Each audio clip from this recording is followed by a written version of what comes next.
All right, let's talk about reviewing NHL playoff games for August 1st. Now, before we get started, I just want to ask you to please like, subscribe, hit that notification bell, which will alert you when my next video comes out. Now, first game of the day was Carolina Hurricanes versus the New York Rangers. Hurricanes won this one 3-2. And they were just more ready to play than the Rangers were. There's not much more to say about that. Sami Vatanen surprisingly had a really good game for the Hurricanes. His first game as a Hurricane and in the playoffs. I think he's only one of two players for them who has done that. And on the Rangers side of things, Lundqvist was in net for them. Shesterkin apparently wasn't available to play, which was odd. Who knows what that means, right? Will he play next game? I don't know. Maybe it'll be Georgiev. Maybe it'll be Lundqvist again. Next up, it was the Edmonton Oilers versus the Chicago Blackhawks. Chicago won this game 6-4. Bit of an upset here, of course. And Edmonton, three of their goals, at least three of them were on the power play. Their power play was smoking. But Chicago had a good power play too. They scored at least 2 or 3 goals that way as well.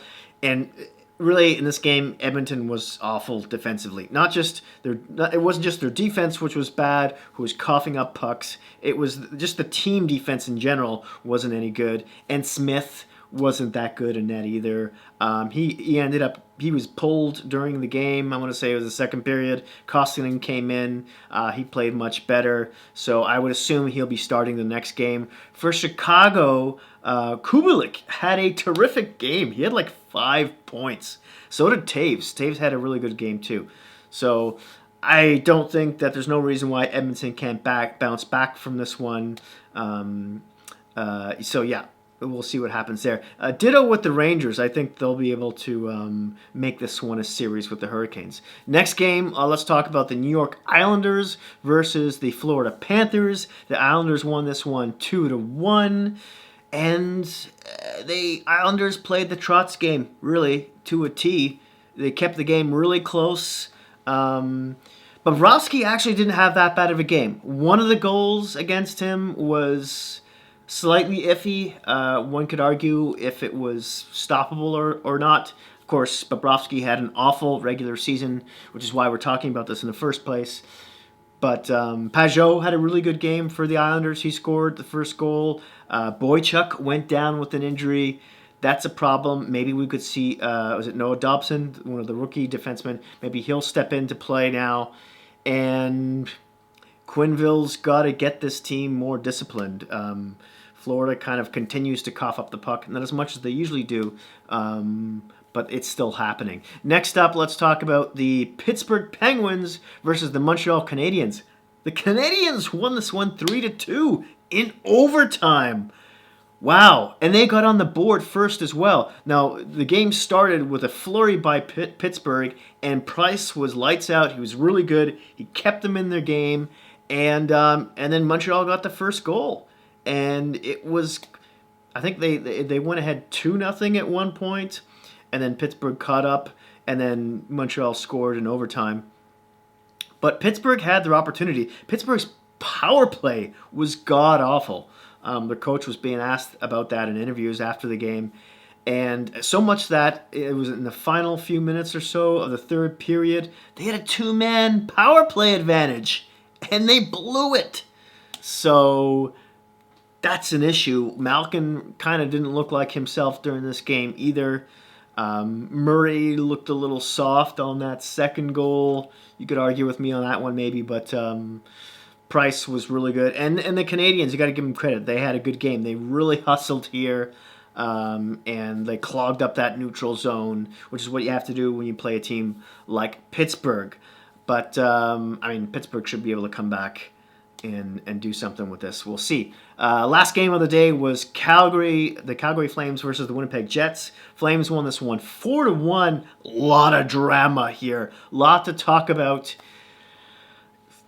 Winnipeg started this game off well. They took the lead to the game. It was just before or after the first goal. Scheifele got hurt. And in a weird way, he went into the boards with Tkachuk. It didn't look like it was much, but he hit the ground like a sack of potatoes, like someone shot him. and he rolled around. Immediately you could tell something was really wrong. He was grabbing his knee.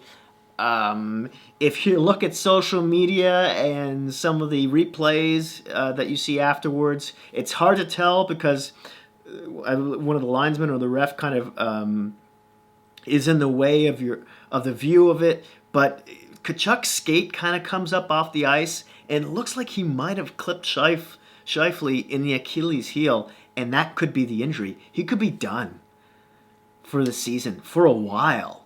That's just what an awful loss for hard loss for Winnipeg and its fans. And then people are going to argue all day on Twitter if it was deliberate or not. You can be the judge of that yourself. I'm not going to dive too far into that right now.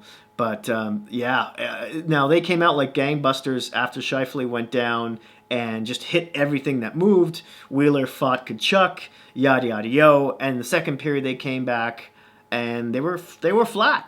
Goudreau tied the game, and Calgary kind of took over in the second period. And one of the big stories for this too was Winnipeg's power play. Just not only did it stink, but the Flames had a really good penalty kill. It was a mix of the both, really. But the Jets just looked really futile on the power play. I mean, they lost Scheifele, which is one. And then in the third period, to add fuel to the fire, they lost Laine, which looked like he might have had an injury to his left hand. I believe it was either an interaction with Giordano or with Sam Bennett. I'm not too sure. But he was grimacing a lot in pain on the bench, and he ended up walking down into the dressing room, and he didn't come back. I can't remember. That was or maybe 7 or 8 minutes left in the third period. But hopefully it's nothing. It's just a temporary thing. Because if they lose, that's 2 of their top 5 players right there. Who are superstars in the league that could be gone at least for the next game. Scheifele, guaranteed, is probably gone for the rest of the playoffs, it looks like. I would assume so. It got really messy at the end of this game. There were Lucic was on the ice with Sam Bennett, and there was a lot of sticks in the air, some fists that were thrown, and then the stomping Tom Connors hockey song came on while that was all happening. It was hilarious. Loved it. So there will be no love lost during this next game. This will be a good one to watch in the future. I picked Jets to win this one, but with the loss of those 2 big players, even just with Scheifele, I don't know. Goudreau might have found his scoring touch too, so there you have it. Anyways, thank you so much for watching. That's it. That's all. Oh, I forgot to mention very quickly here that there's a really curious stat that was released by the NHL Public Relations. Teams that win Game 1 in a best-of-5 Stanley Cup playoff series, which I know hasn't happened in a while, have a record of 68-15 with a .819 save percentage. Maybe that just means nothing because that was back in the day, maybe the original 6. Don't quote me on that. In any case, please don't forget to like and subscribe. And hey, in this bizarre land we're living in right now, most of all, please be kind to each other. Thanks again, and I'll see you soon.